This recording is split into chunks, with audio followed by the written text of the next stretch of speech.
Hello, I'm Samantha Yarock for MLSsoccer.com, here with head coach Caleb Porter of the Portland Timbers at Adidas Timbers training facility. Caleb, thank you so much for joining me today. So what is your first memory of soccer?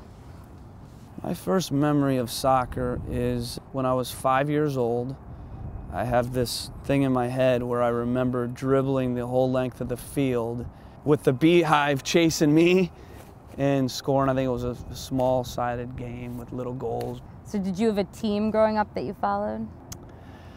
I followed players more than anything. You know, I was always very allured to the creative player. That's really the player that I wanted to be. It's a player I never could be, but I always followed national teams. I used to always follow Holland with Ruud Gullit and Rijkaard and Marco van Basten. I love that team.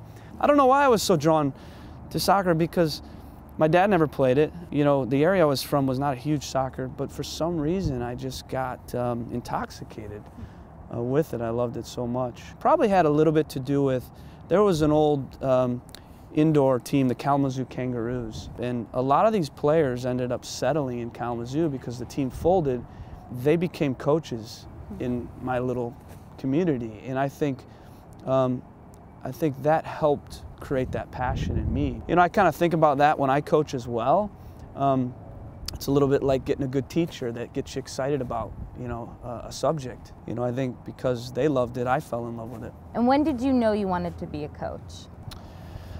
Well, I wanted to be a player, you know, and to be honest with you, it was the only thing I wanted to do my whole life. You know, I never liked school too much. I did it because I had to do it, and I was okay at it, but I never was passionate about it. And my whole life, all I wanted to be was a professional player. And, you know, I was very intrigued by the tactics. I could sit and listen to my coach talk about tactics for hours on end. I couldn't sit in a classroom and listen to the teacher talk about math for 2 minutes. We've spoken before about the fact that you had such a short professional career, and that kind of drives your relationship with the players. Yeah, I think it's a little bit unique because I never really had a long playing career, and I think that's the reason I'm where I'm at, is because I was done at 25, and if I would have played, you know, 10 years longer, then that's 10 less years that I had time to study the game and to learn my craft and to figure out how to put the pieces together and to run training sessions and to learn leadership and all those things that I think are imperative if you're a coach. You know, and I believe this, it was probably my calling more to be a coach than a player, because I was never that good a player.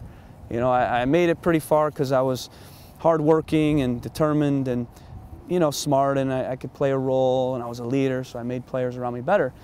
But I was never going to be a big-time player. So I think it worked out for the best. It was tough at the time at 25. When I'm done, you know, I lost a bit of my identity, didn't know what I was going to do, but then I quickly regained my focus and hunger and drive, and I put everything into coaching. And I want to be, you know, a coach where the players realize I'm here to help them, I'm here to support them. That means sometimes kicking them in the ass. That means sometimes telling them things they don't want to hear. But I think if they understand I'm trying to help them, then they'll listen to that. And I think that's the big reason why I connect so well with the players. One coach that you obviously connected with very deeply was your coach at IU, Jerry Cagley. Yep. When you look back to that, how did he help you develop as a player? Well, I remember as a player being there, and I remember sitting in the locker room and listening to him talk, and I remember being mesmerized by the things that he said, and I remember wanting to run through a wall for him every time I took the field. You know, he taught me a lot about the behind the scenes and creating a culture of excellence. So for me, it was great to be a part of that as a player and a coach, because for me, that's all I know is winning, and he taught me how to create a culture in a club where literally that's the standard, that you win every single game. Moving along in chronological order, I want to know what drew you to Akron, because it certainly wasn't the program that it is today before you were there. Well, honestly, it's ironic, because it's pretty similar to what drew me here.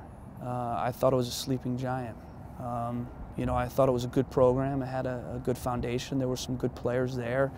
Ken Lola, my predecessor, did a good job of creating a good foundation. But I felt there was a big upside, and I felt that I could take it even further. And I started to get the itch to lead my own program, and the opportunity came available.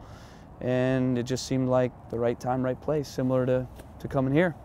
And what's it like when you face your former Akron Zips on the field? Because obviously you're out to beat them, but is there a part of you that is kind of rooting for them because you want to see them succeed? Yeah, it is a little strange, you know, when you have places you've been and you're attached to, but then you move on. And, you know, I have players, like you said, all over the league that are on different teams, and, you know, you do kind of quietly pull for them, but again, you don't pull for them so much that you don't want to beat them. Like we played DeAndre Yedlin, obviously, with the Seattle Sounders, and when the whistle blows, those things go out the window. You know, one of the things I always say is the only thing worse than losing your enemies is losing your friends. The amount of time that you put into understanding the game on a different level, how do you find time to balance for other parts of your life?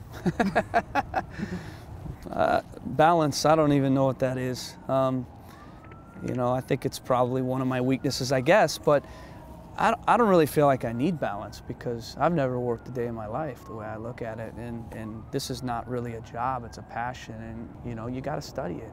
You know, that if you want to be good at it, you got to study it, you got to practice it, and you got to reflect on it. You know, be confident in what you know, but you got to study the game, the trends, you know, and you should be evolving.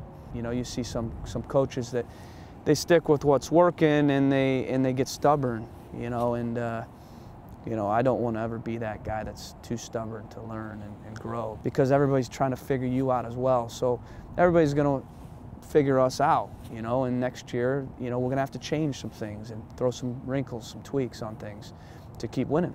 Well, thank you, Caleb. I really appreciate the time and for having me here at the training facility.